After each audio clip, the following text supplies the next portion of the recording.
మా latest videos కోసం మా ఈ తెలుగు న్యూస్ ఛానల్ సబ్స్క్రైబ్ చేసి గంట సింబల్ యాక్టివేట్ చేసుకోండి. రేపే ధన త్రయోదశి మరియు శని త్రయోదశి కూడా రెండు పర్వదినాలు కలిసి వచ్చిన ఈ గొప్ప రోజున ఒక పరిహారం చేస్తే మీ జీవితం మారిపోతుంది. రేపు లక్ష్మీదేవికి ఎంతో ఇష్టమైన ధన త్రయోదశి. ఈ పవిత్రమైన రోజున గుమ్మంపై ఇది చల్లితే చాలు మీ సుడి తిరిగిపోతుంది. లక్ష్మీదేవి అనుగ్రహం కలుగుతుంది. మీకు ఉన్న కష్టాలు బాధలు అన్నీ పోతాయి. మీ ఇంటిలో కనక వర్షం కురుస్తుంది. ఈ నీటిని గుమ్మంపై చల్లటం వల్ల మీ ఇంటికి ఉన్న దోషాలు దిష్టి అన్నీ కూడా పోతాయి. మీ ఇంటికి లక్ష్మీదేవి రావడానికి ఇష్టపడుతుంది. ఎప్పుడైనా సరే ఇల్లు బాగుంటేనే మనం బాగుంటాం. ఇంటిలో వాతావరణం ప్రశాంతంగా అనుకూలంగా ఉంటే లక్ష్మీదేవి ఇంటిలో అడుగు పెడుతుంది. మనకు సిరి సంపదలను మంచి ఆరోగ్యాన్ని ప్రసాదిస్తుంది. ధన త్రయోదశి అనేది ఒక పర్వదినం. ఇలాంటి రోజున సాయంత్రానికి గుమ్మంపై వీటిని చల్లితే మీ ఇల్లు పరమ పవిత్రంగా మారుతుంది. మీ ఇంటిలో ఉన్న నెగిటివ్ ఎనర్జీ బయటికి వెళ్ళిపోతుంది. మీ ఇంటిపై ఉన్న దిష్టి దోషాలు, మీ ఇంటికి ఉన్న వాస్తు దోషాలు అన్నీ తొలగిపోతాయి. మనలో చాలామంది మాకు ఇంటి పరంగా అసలు కలిసి రావటం లేదు, మా పిల్లలు తరచూ ఆరోగ్యం సమస్యలను ఎదుర్కొంటూ ఉన్నారు, సాయంత్రం అయితే చాలు మా ఇంటిలో ఏదో ఒక గొడవ జరుగుతుంది, ఎక్కడ డబ్బులు దాచినా డబ్బు ఖర్చు అయిపోతూ ఉంటుంది అని బాధపడిపోతూ ఉంటారు. ఇంటిపై కానీ ఇంట్లోని మనుషులపై కానీ ఏదైనా చెడు ప్రభావం ఉంటే వారికి మనశ్శాంతి ఉండదు, చెడు ఆలోచనలు పెరిగిపోతాయి. ఎంత రెస్ట్ తీసుకున్నా నలతగానే ఉంటుంది. పిల్లలు మాట వినకపోవటము, ఇంటిలో ఎవరో ఒకరికి గాయాలు అవ్వటం వంటివి చెడు ప్రభావం వల్ల జరుగుతూ ఉంటాయి. మీరు కూడా తరచూ ఇలాంటి వాటితో ఇబ్బందులు పడుతూ ఉన్నట్లయితే రేపు సాయంత్రానికి గుమ్మంపై వీటిని చల్లండి. గుమ్మంపై వీటిని చల్లితే ఆ నీళ్ల యొక్క శక్తి వల్ల మీ ఇంటిలో నలుమూలలా దాగి ఉన్న నెగిటివ్ ఎనర్జీ అంతా కూడా పోతుంది. ఈ పరిహారం చేయటం వల్ల ఒక్క పూటలోనే మీ ఇంటి వాతావరణం మారిపోతుంది. ఇంటి పరంగా కలిసి వస్తుంది.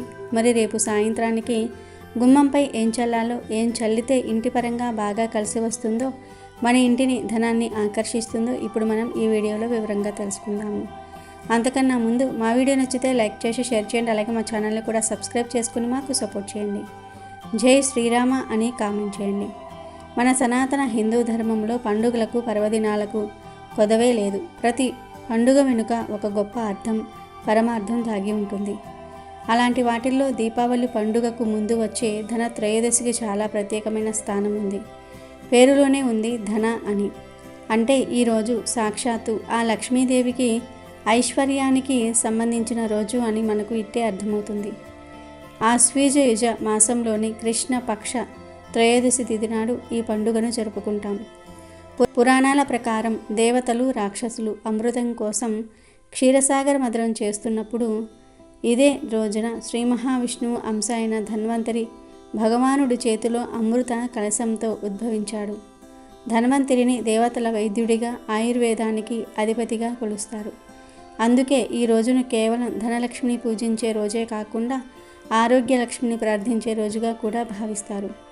ఆరోగ్యమే మహాభాగ్యం అని పెద్దలు ఊరికే అనలేదు కదా. ఆరోగ్యం బాగుంటేనే మనం ఎంత సంపాదించినా దానిని అనుభవించగలం. అందుకే ధన త్రయోదశి రోజున ధన్వంతరిని పూజించడం వల్ల ఆయురారోగ్యాలు సిద్ధిస్తాయని ప్రగాఢ విశ్వాసం. అంతేకాదు ఈ రోజున బంగారము, వెండి, ఇత్తడి లేదా స్టీలు సామాన్లు కొనడం మనకు ఎప్పటి నుంచో వస్తున్న ఆనవాయితీ. ఈ పవిత్రమైన రోజున మనం ఏ వస్తువు కొన్నా అది 13 రెట్లు వృద్ధి చెందుతుందని నమ్మకం. అందుకే చాలామంది తమ స్తోమతకు తగ్గట్టుగా ఏదో ఒక కొత్త వస్తువును ఇంటికి తీసుకువస్తారు. అది కేవలం ఒక నమ్మకమే కాదు, మన జీవితంలోనికి కొత్త ధనాన్ని, శుభాన్ని ఆహ్వానించే ఒక గొప్ప ప్రక్రియ. ఈరోజు సాయంత్రం యమధర్మరాజును స్మరించుకుంటూ ఇంటి బయట దక్షిణం వైపుగా దీపం వెలిగిస్తే ఇంట్లోని వారికి అకాల మృత్యు భయం తొలగిపోతుందని కూడా శాస్త్రాలు చెప్తూ ఉన్నాయి. ఇంతటి మహిమాన్వితమైన రోజున మనం చేసుకోబోయే ఈ చిన్న పరిహారం మన జీవితంలోని కష్టాలను తొలగించి అదృష్టాన్ని తట్టిలేపుతుంది. సాధారణంగా మనం ఇల్లు అనగానే గోడలు, పైకప్పు, గదులు అనుకుంటాం. కానీ వాస్తుశాస్త్రం ప్రకారం ఒక ఇంటికి అత్యంత ముఖ్యమైన శక్తివంతమైన ప్రదేశం దాని గుమ్మం, ప్రధాన ద్వారం. గుమ్మం కేవలం మనం ఇంట్లోకి బయటకు నడిచే దారి మాత్రమే కాదు, అది మన ఇంట్లోకి సకల శుభాలను, సానుకూల శక్తులను ఆహ్వానించే పవిత్రమైన ద్వారం. సాక్షాత్తు లక్ష్మీదేవి మన గృహంలోనికి అడుగుపెట్టేది గుమ్మం గుండానే. అందుకే మన పెద్దలు గుమ్మాన్ని ఎప్పుడూ పవిత్రంగా అందంగా చూసుకోవాలని చెప్తూ ఉంటారు. ప్రతిరోజు ఉదయాన్నే గుమ్మాన్ని శుభ్రం చేసి నీళ్లు చల్లి పసుపు రాసి కుంకుమ బొట్లు పెట్టి అందమైన ముగ్గు వేయటం వెనుక ఉన్న అసలు రహస్యం ఇదే. పసుపు క్రిమినాశినిగా పనిచేయటమే కాకుండా అది గురుగ్రహానికి ప్రతీక, శుభానికి సంకేతం. కుంకుమ లక్ష్మీదేవి స్వరూపం. ముగ్గులోని రేఖలు, డిజైన్లు విశ్వంలోని పాజిటివ్ ఎనర్జీని ఆకర్షిస్తాయి. గుమ్మానికి మామిడి తోరణాలు కట్టడం వల్ల ఇంట్లోకి వచ్చే గాలి కూడా శుద్ధి అవుతుంది. నెగిటివ్ ఎనర్జీ లోపలికి రాకుండా ఈ తోరణాలు అడ్డుకుంటాయి.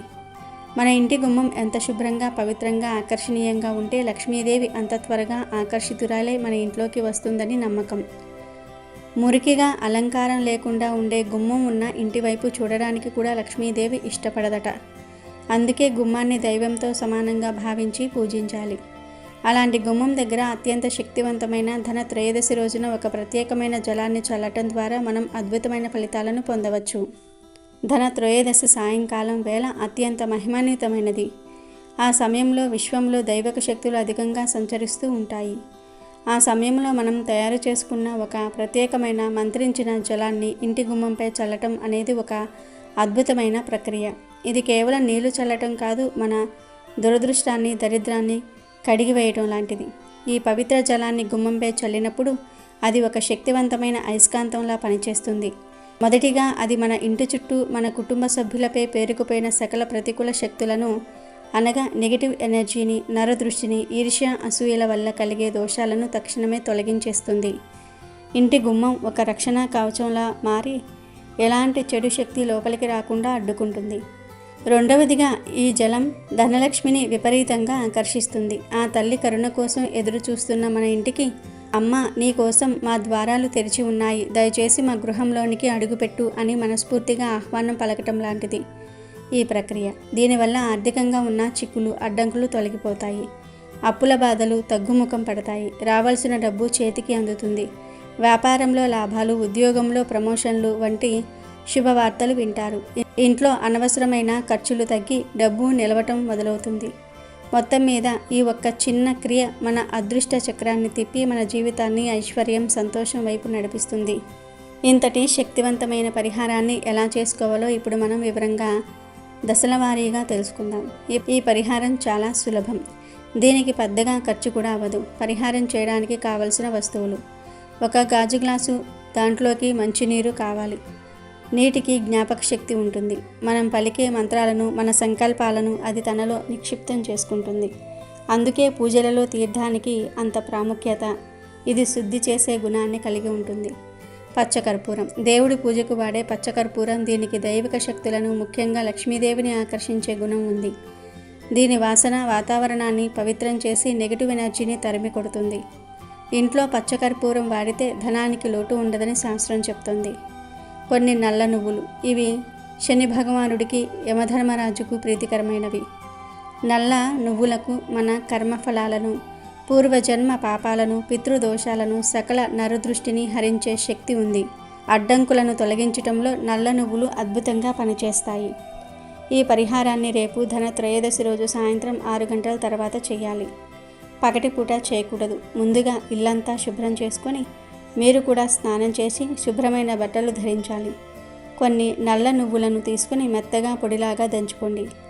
ఒక శుభ్రమైన గాజు గ్లాసులో మంచినీటిని తీసుకోండి.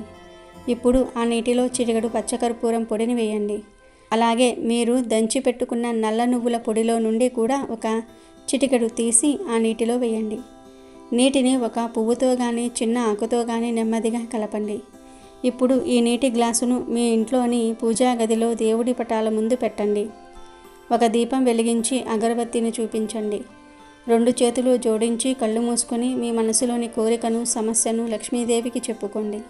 తల్లి ధనలక్ష్మి, మా ఇంట్లో ఉన్న దరిద్రాన్ని, ఆర్థిక కష్టాలను, అప్పుల బాధలను, సకల దోషాలను ఆ నీటితో పాటుగా తొలగించు తల్లి. మా ఇంట్లోకి అష్టైశ్వర్యాలతో అడుగుపెట్టి మమ్మల్ని చక్కగా చూడు అని మనస్ఫూర్తిగా సంకల్పం చెప్పుకోవాలి. కనీసం 5 నిమిషాల పాటు ఆ నీటిని దేవుడి ముందు అలానే ఉంచి ధ్యానం చేసుకోండి. ఆ తర్వాత ఆ గ్లాసును తీసుకొని ఒక పువ్వును లేదా మామిడి ఆకును ఆ నీటిలో ముంచుతూ ముందుగా మీ ఇంట్లోని అన్ని గదులలో, అన్ని మూలల్లో చల్లండి. ముఖ్యంగా డబ్బు దాచుకునే బీరువా, లాకర్ మీద తప్పకుండా చల్లాలి. ఇల్లంతా చల్లటం పూర్తయిన తర్వాత చివరిగా ఇంటి ప్రధాన ద్వారం వద్దకు రండి. గుమ్మానికి ఇరువైపులా గుమ్మం మీద, గుమ్మం ముందు, నేల మీద కూడా ఈ పవిత్ర జలాన్ని బాగా చల్లండి. ఒకవేళ గ్లాసులో నీరు మిగిలితే దానిని ఇంటి పైకప్పు మీద కానీ లేదా ఇంటి చుట్టూ ప్రహరీ గోడ లోపల కానీ చల్లేయాలి. ఎట్టి పరిస్థితుల్లోనూ ఆ నీటిని మురికి కాలువలలో పారపోయకూడదు. రేపు సాయంత్రానికి మీరు మీ ఇంటి గుమ్మం ముందర ఇది చల్లినట్లయితే మీకు ఉన్నటువంటి కష్టాలు, సమస్యలు, బాధలు అన్నీ కూడా పోయి లక్ష్మీదేవి మీ ఇంట్లో కోట్ల రూపాయలతో అడుగు పెడుతుంది. అంతేకాకుండా లక్ష్మీదేవి యొక్క అనుగ్రహం అనేది మీ మీద, మీ ఇంటి మీద, మీ కుటుంబం మీద పడి మీకు ఉన్నటువంటి అనేక రకాలైనటువంటి సమస్యలు, దరిద్ర బాధలు అన్నీ కూడా తుడిచిపెట్టుకుపోవడానికి ఈ పరిహారం బాగా ఉపయోగపడుతుంది. మనం గుమ్మం ముందు చల్లేటటువంటి ఆ నీటి వల్ల చెడు అంతా కూడా వెళ్ళిపోయి మన ఇంటి లోపలికి మంచి శక్తులు అడుగు పెట్టడానికి అవకాశం అనేది ఉంటుంది. మన ఇంటిలో మనకు తెలియకుండానే ఎన్నో రకాలైనటువంటి నకారాత్మక శక్తులు తిరుగుతూ ఉంటాయి. మంచి కానివ్వండి, చెడు కానివ్వండి, మన ఇంటి గుమ్మం లోపల నుంచి మాత్రమే ఇంట్లోకి ప్రవేశించాలి. మన శరీరంలో మనకు గుండె ఎంత ముఖ్యమైనదో అలాగే మన ఇంటికి గుమ్మం అనేది అంత ముఖ్యమైనది.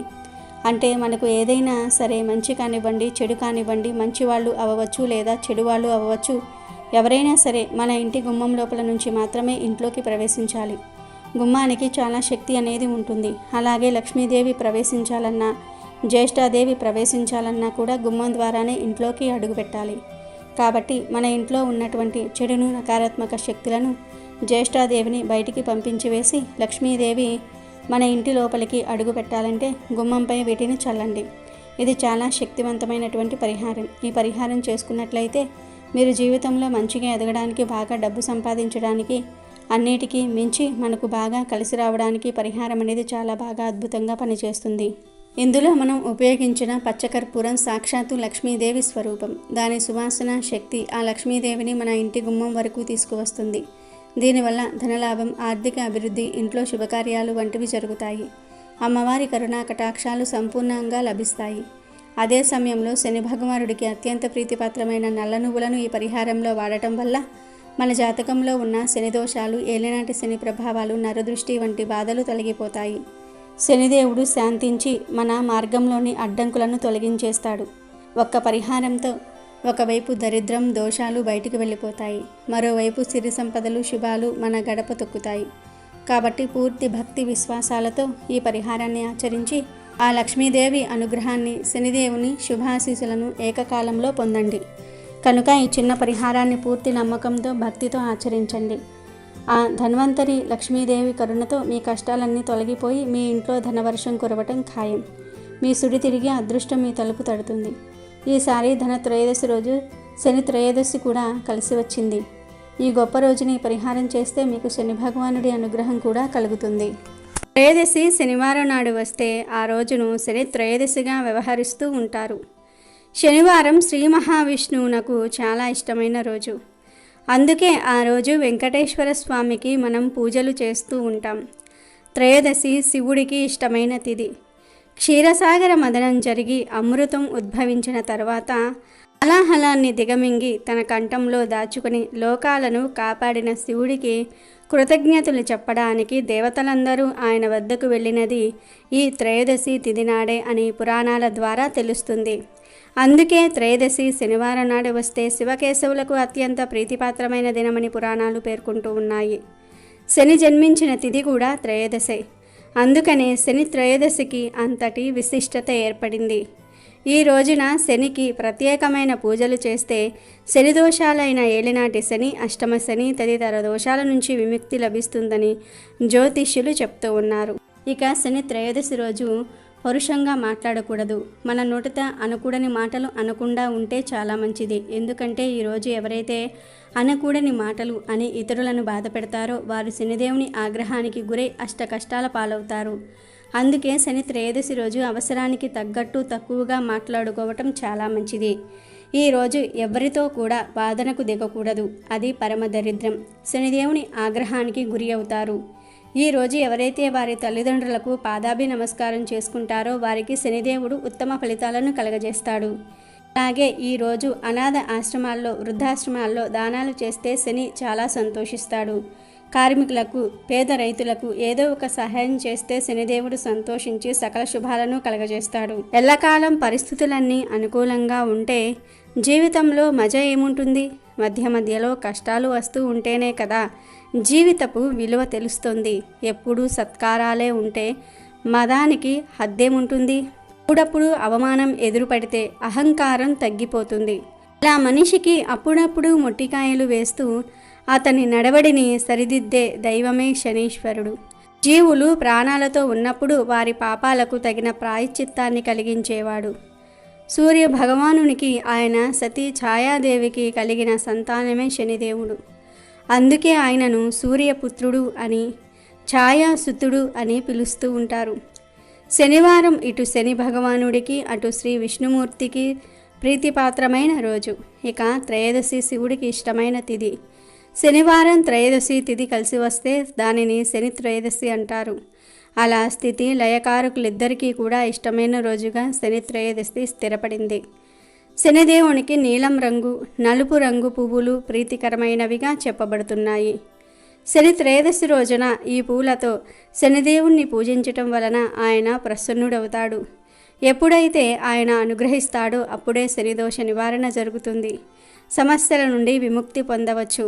శని త్రయోదశి రోజు ఉదయాన్నే నవగ్రహ ఆలయానికి వెళ్ళి శనిదేవుడికి దీపం పెట్టి నువ్వుల నూనెతో అభిషేకం చేసి నువ్వులు బెల్లము కలిపి ముద్దలాగా చేసి ప్రసాదంలా పెట్టి హారతి ఇవ్వాలి. ఇలా చేయటం వల్ల శని దోషాలు తొలగిపోతాయి. శనివారం త్రయోదశి తిథి వచ్చిన రోజున శనికి నువ్వుల నూనెతో అభిషేకం చేసిన, ఆ స్వామికి ఇష్టమైన నువ్వులు, నల్లటి వస్త్రం వంటివి దానం చేసిన శని ప్రసన్నుడవుతాడని, ఏలినాటి శని, అర్ధాష్టమ శని బాధల నుండి ఉపశమనం లభిస్తుందని భక్తుల ప్రగాఢ విశ్వాసం. అలాగే శని త్రయోదశి రోజు శని ఆలయానికి కానీ, వెంకటేశ్వర స్వామి వారి ఆలయానికి కానీ, లేదంటే హనుమాన్ టెంపుల్కి కానీ వెళ్తే చాలా మంచిది. శని దోషాలు ఉన్నవారు ఆంజనేయ స్వామిని పూజిస్తే దోషాలు తగ్గుతాయని శాస్త్రాలు చెప్తూ ఉన్నాయి. శని గ్రహం ఎంత క్రూర స్వభావుడో అంతటి సౌమ్యము ఉన్నవాడు. ఒకసారి శనిదేవుడు హనుమను సమీపించి, మారుతి, నేను శనిని అందర్నీ పట్టి బాధించాను, ఇంతవరకు నిన్ను పట్టలేదు, ఇప్పుడు చిక్కావు నువ్వు నాకు అన్నాడు. దానికి హనుమ, శనీశ్వరుడా, నన్ను పట్టుకుంటావా లేక నాలో ఉంటావా? నాలో ఉండదలిస్తే ఎక్కడ ఉండాలని కోరికగా ఉంది అని ప్రశ్నించాడు. దానికి శని, హనుమ శిఖరం మీద ఉంటానని చెప్పాడు. సరేనని శిరస్సు మీద శనిని చేర్చుకున్నాడు మారుతి. ఆయనకు శనిని బాధించాలని మనసులో కోరిక కలిగింది. అప్పుడు హనుమ ఒక మహాపర్వతాన్ని పైకి లేపించి నెత్తి మీదకు ఎత్తించుకున్నాడు. కుయ్యో మొర్రో అని ఆ భారం భరించలేక శని గిలగిలా తన్నుకున్నాడు. బరువు దించమని ప్రాధేయపడ్డాడు. జాలి కలిగి పర్వతాన్ని విసిరేసి శనిని తోకకు చుట్టి సేతువుకు ప్రదక్షిణం చేయించటం మొదలుపెట్టాడు హనుమ. ఊపిరాడక శని వలవలా ఏడ్చాడు. తోకలో బంధింపబడి ఉన్నందున నేల మీద పడి దొర్లుతూ ఏడుస్తూ ప్రార్థించాడు. శని స్తోత్రాలకు పవనకుమారుడు సంతోషించి, మందా, నన్ను పట్టుకుని పీడిస్తానని ప్రగల్భాలు పోయావు, అప్పుడే గిజగిజాలాడిపోతున్నావే అని ప్రశ్నించాడు హనుమ. ప్రజలను బాధించటమే నీ ధర్మంగా ప్రవర్తిస్తున్నావు, అందుకని నిన్ను ఒక రకంగా శాసించి వదిలిపెడుతున్నాను అన్నాడు. గత్యంతరం లేక శని సరే అన్నాడు. అప్పుడు హనుమ, ఓ శనిదేవ, నువ్వు నా భక్తులను బాధించరాదు. నన్ను పూజించే వారిని, నా మంత్రాన్ని జపించే వారిని, నా నామస్మరణ చేసేవారిని, నాకు ప్రదక్షిణం చేసేవారిని, దేవాలయాన్ని సందర్శించేవారిని, నాకు అభిషేకం చేసేవారిని ఏ కాలంలోనైనా సరే ముట్టుకోకూడదు, బాధించకూడదు. మాట తప్పితే కఠినాతి కఠినంగా నిన్ను దండిస్తాను అని చెప్పి శనితో వాగ్దానం చేయించుకొని వదిలిపెట్టాడు హనుమ. హనుమ శనిని తోకతో నేల మీద పడేసి లాగటం వల్ల శని శరీరమంతా గాయాలై బాధించాయి. ఆ బాధ నివృత్తికే శనికి తైలాభిషేకం చేస్తారు. ఈ విధంగా తైలాభిషేకం చేసిన వారిని శనిదేవుడు బాధించటం లేదు. అలాగే హనుమ భక్తులను కూడా శని బాధించడు అని స్వయంగా శనిదేవుడే హనుమంతుడికి మాట ఇచ్చాడు. శనిదేవుని భార్యలను ఆరాధించడాన్ని శనిదేవుడు అమితంగా ఇష్టపడతాడని పురాణాలలో చెప్పబడింది.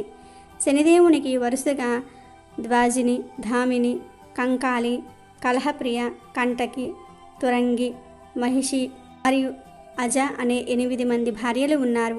శనిదేవుణ్ణి పూజించే ముందుగా అతని భార్యల పేర్లను కూడా తలుచుకుని శాంతింపచేయవలసి ఉంటుంది. శని త్రయోదశి రోజు వారి పేర్ల మీదుగా పూజలు చేయటం వలన అత్యంత శుభ ఫలితాలు కలుగుతాయని గ్రంథాలలో తెలుపబడింది. అమెజాన్లో బెస్ట్ డిస్కౌంట్స్ కోసం వీడియో డిస్క్రిప్షన్లో లింకు ఉంది, చూడండి. అలాగే మా టెలిగ్రామ్ ఛానల్ సబ్స్క్రైబ్ చేసుకోండి.